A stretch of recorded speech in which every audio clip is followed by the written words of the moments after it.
Morning. There are some news reports this morning that I want to address. First, my commitment to the success of our President and our country is as strong as it was the day I accepted his offer to serve as Secretary of State. President Trump's America First agenda has given voice to millions who felt completely abandoned by the political status quo and who felt their interests came second to those of other countries. President Trump's foreign policy goals break the mold of what people traditionally think is achievable on behalf of our country. We're finding new ways to govern that deliver new victories. Our job is now to achieve results on behalf of America, and we are doing that. We've created international unity around our peaceful pressure campaign against North Korea, including influencing China to exert unprecedented economic influence on North Korea. At the Riyadh summit, the President rallied Muslim-majority nations to assume new responsibilities for stopping terrorism. NATO members are now contributing more to shared security. And our approach to South Asia, and specifically Afghanistan, means building upon our relationships with India and Pakistan to stamp out terrorism and support the Afghan government in providing security for their own people. And ISIS's fraudulent caliphate in Iraq and Syria is on the brink of being completely extinguished, thanks to an aggressive new strategy led by the President. What we have accomplished, we have done as a team. Similarly, Secretary Mnuchin has levied economic sanctions on North Korea and related entities. Countries must increasingly decide whether they will do business with North Korea or with the community of peace-loving nations. Ambassador Haley has spearheaded and achieved enormous success passing the toughest UN sanctions to date on North Korea.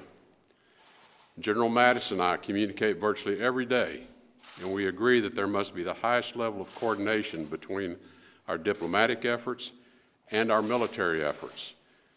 You can't have a stronger partner than a Secretary of Defense who embraces diplomacy.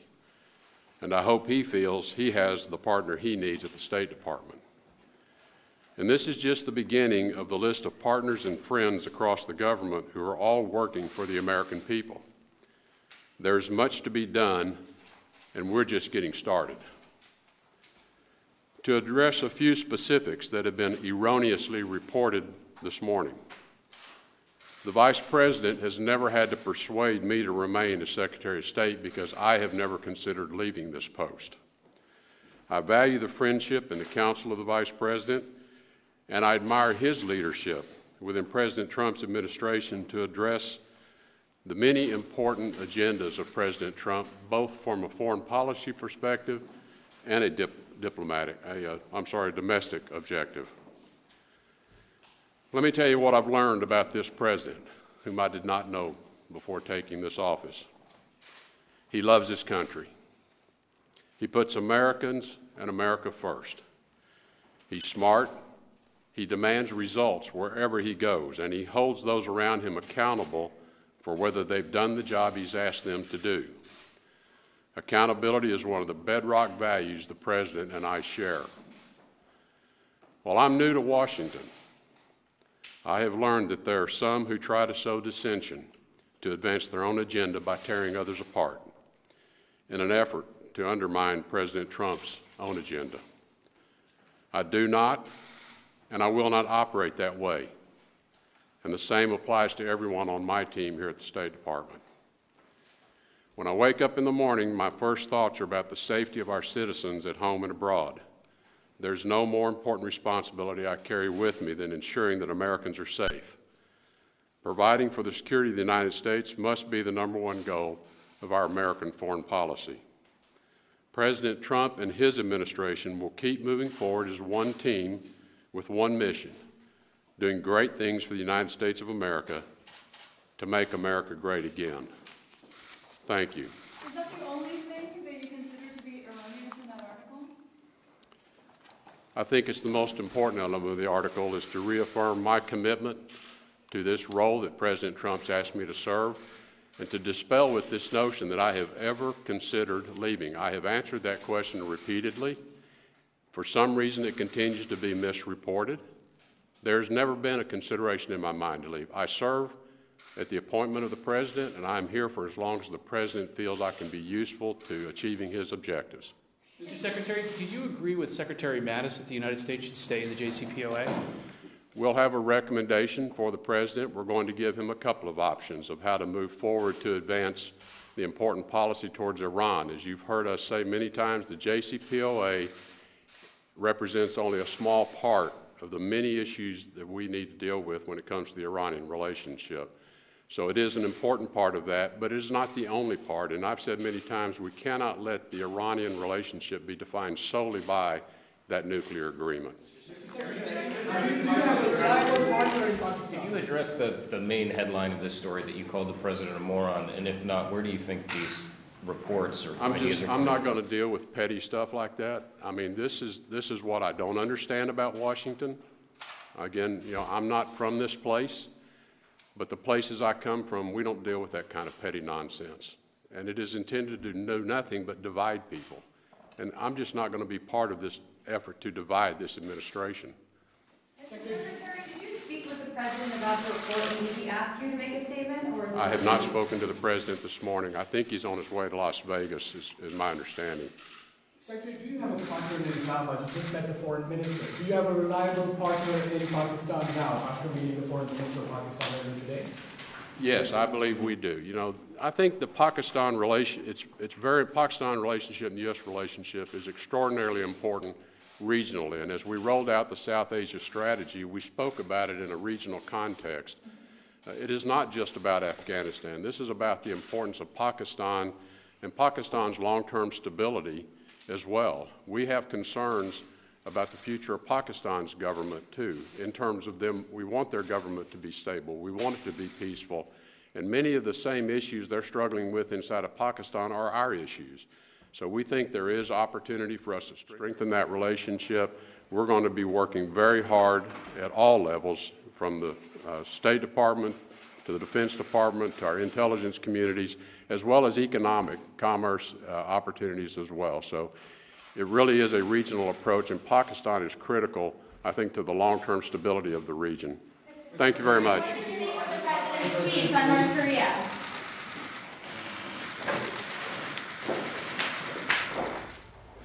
And there you have Secretary of State Rex Tillerson delivering a sort of unexpected speech today, remarks there inside the treaty room at the State Department. Hi, everyone. I'm Amna Nawaz. Rex Tillerson coming out there and basically reaffirming his commitment to this president, saying he is as committed today as he was the day he accepted the job, praising the president and the work that's been done on the diplomatic fronts so far, and saying he is not going to be part of the effort to divide this administration. This, of course, in response to some recent reports that the Secretary of State had recently considered resigning from this administration. I want to bring in my colleague Rick Klein, ABC's political director down in Washington, D.C. And Rick, it's sort of a remarkable thing that Mr. Tillerson felt the need to come forward to address this head on in this way today. That was flat out weird by Washington standards. And a couple of things to note about this. First, the language that he used here in this public appeal about loyalty, make America great again, talking about how smart the president is and how demanding he is and how he is on board for the mission. It was almost as if he knew the audience here, and the audience really is in the West Wing of the White House, the president himself.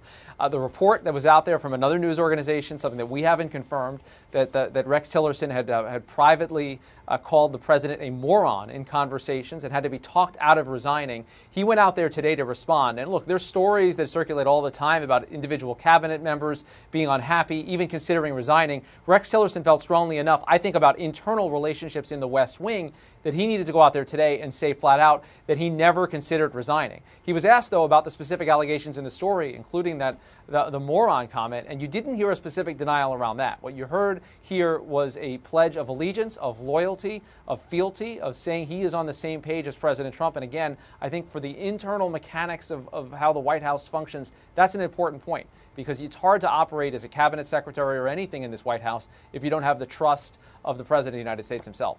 But Rick, it's clear, look, not even from what they have said or in interviews or anonymous sources and reporting, it is clear from the things that Secretary of State Rex Tillerson has said and the things that the president tweets and occasionally says, there's a lot of daylight between the way that they approach foreign policy when it comes to what America first means. We know they've clashed when it comes to Iran, when it comes to Qatar, when it comes to Venezuela. And even there, you heard him say, look, Secretary of Defense James Mattis and I talk every day. It's really nice to have a Secretary of Defense who embraces diplomacy. This is at the same time the president has been tweeting that there is no diplomacy when it comes to North Korea. We're done talking.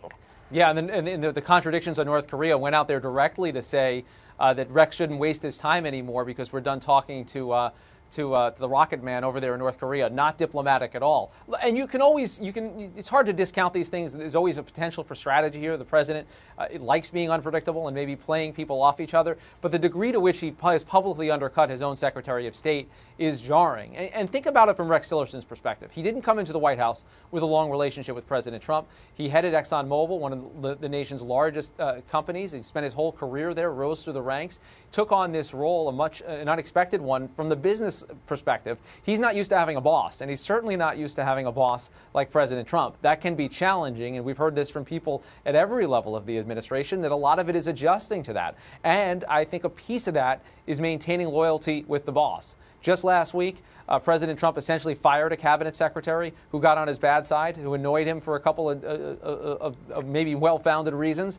So that's a warning. We've seen him clash even with his own attorney general in an unbelievably public way, one of the guys who's been most loyal to him. So to my mind, this was Rex Tillerson saying, look, I am in and aboard the Trump train. And he needed to go out there publicly to say it. That's what's pretty remarkable here, Amna. Let's bring in our colleague, Catherine Falders, who joins us over at the White House now. And Catherine, we heard Secretary Tillerson there answer the question whether or not he's spoken with the president today. He said he has not. But do we know what role the White House played, in any, in helping to craft this statement or to making sure that the statement was made at all? Oh, look, he said he has not spoken with the president directly. You heard that. And in terms of the role that they played, we're not quite sure, what went into this, right? We saw the president fire off a tweet right before this that referred to the other news outlet who reported this story as fake news, as he does when there aren't favorable reports out there. I can imagine that there was definitely some behind the scenes negotiating going on. They wanted to get Secretary Tillerson out there probably talking, knocking down the report. That's something that this White House, that's a strategy that they probably would like. But we don't have much insight yet into the behind the scenes and how that went down. If there were any communications between the White House staff and the State Department staff, we know that they didn't speak, but it's very possible that the staff was probably communicating on this story. And Rick, you mentioned earlier Tom Price, the former Health and Human Services Secretary who resigned. He was the 13th resignation from this administration. That does not count the people who were pushed out, terminated from their positions. I think that count is up to 7. This rate of turnover is unusual for a White House administration, to say the least. Does the statement today that Secretary Tillerson made, does that mean that he's in it for the long haul? We should not expect any movement when it comes to him? I mean, that's how I'd read it. I think the question is how the president reads it.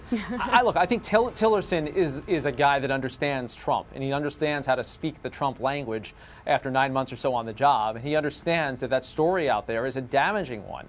Calling the president a moron, that's not good. He actually didn't deny it today, but he did say he thinks the president is smart. And I think that's the quote that might get played for the president when he gets a chance to view this statement. I agree with Catherine. We're going to learn a lot in reporting this out about the communications that happened here. I can't imagine that Rex Tillerson did this without any heads up to the White House, without some discussion at some level about what he was going to do. In some ways, it's unremarkable, right? I mean, you have a Secretary of State who says, I'm loyal to the president. Good for him. He's his Secretary of State. Totally makes sense. On another level, this is just downright odd to have the Secretary of State feel the need to go out there and speak publicly. And once again, I think his audience is President Trump himself, because otherwise you just no comment these kind of stories or put out a very bland statement. The fact that he felt the need to go to cameras and say publicly, I believe that we need to make America great again. I believe in the mission of President Trump. He is smart and he is demanding and he wants results and he's working hard and I've served him. That to me understands the Trump brain. and the way that he thinks about loyalty, I think that is the intended message here. So if the upshot is that he's sticking around for a while, I think that's probably the right bet. Some remarkable things said in that statement there. For those of you who missed it, Secretary of State Rex Tillerson just came out to deliver a statement reaffirming his commitment to the administration. Here's one of the key moments from that statement just moments ago. To address a few specifics that have been erroneously reported this morning. The Vice President has never had to persuade me to remain as Secretary of State because I have never considered leaving this post. I value the friendship and the counsel of the Vice President, and I admire his leadership within President Trump's administration to address the many important agendas of President Trump, both from a foreign policy perspective and a domestic objective. And Rick, we heard a few people name-checked there in those remarks, right? He mentioned the vice president, who in some of those reports earlier had been named as someone who helped to talk Secretary Tillerson down from a ledge, saying you should stay with us, here is why. He also mentioned Secretary of Defense James Mattis, with whom we know he has and maintains a close relationship. What does this tell us about the way the White House is working behind closed doors? Well, I think what's telling here is also what he didn't deny and not denying the moron comment. He's not confirming it either, clearly.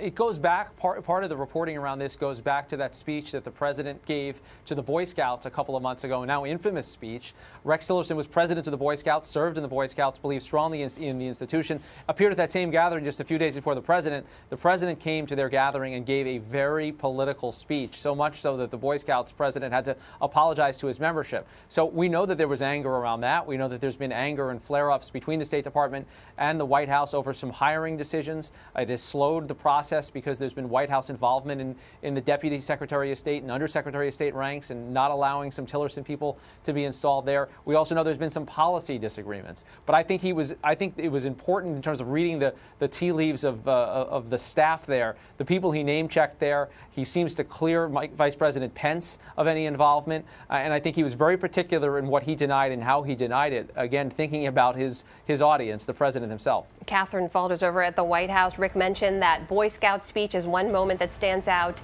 in the relationship between Secretary Tillerson and President Trump. The other moment that was clearly played out in a very public forum was after Charlottesville, after that deadly incident and the clashes there. The president had come out and, of course, basically said that both sides of the protests were responsible in some way and both sides contributed. When Secretary Tillerson was asked about that, he said, look, the president speaks for himself. And that was a huge rebuke in terms of setting yourself apart from something your boss has said. Do we know what kind of impact that had on the relationship? What folks in the White House said about that? And specifically on that, on the Charlottesville comments, we haven't heard too much out of the relationship between Tillerson and the president with those comments, and it is a strong rebuke. You know, those statements speak for themselves. We've heard that a lot, even from his own White House staff when he tweets, and we asked them in the briefing, and he says they say the tweets speak for themselves. So it's a phrase that you obviously hear a lot around here. But as Rick was noting, what we have reported too is that, look, the relationship between the president and Secretary Tillerson, behind closed doors has, been a little rocky. Obviously, he came out and reassured today that that wasn't the case. Is specific to Charlottesville and the Boy Scout comments. The Boy Scout comments, I think, may have Tillerson may have taken issue with those. He spoke there. Earlier that week. He was an Eagle Scout himself, so I can imagine that had something to do with his frustration overall. But what I would mention in the name checks that you guys just spoke about, he was really careful, and as Rick mentioned with the moron comment, but he was also really careful in the way he described Vice President Mike Pence. He said he has never had to persuade me to leave. What's significant there is I talked to a White House official this morning who essentially said, who was familiar with the meetings between Tillerson and Vice President Pence, and didn't mention anything specifically about the resignation, but said, there may have been conversations of reassurance, how to work well with this administration and with the staff, and to all be on the same page, is the phrase this official used, in the administration. Of course, Vice President Mike Pence and Tillerson have lunch often, so it wasn't clear as to when this happened, but definitely some behind the scenes happening here on this. Some remarkable insight into the inner workings of the White House there. Catherine Faulders and Rick Klein, thanks so much for being here, guys. Thank you. And thanks to all of you for watching as well. To stay up to date on the latest on this story, head over to abcnews.com or download the ABC News app. You can get all those breaking news headlines and updates right to your phone. For now, I'm Amna Nawaz, and I'll see you back here soon.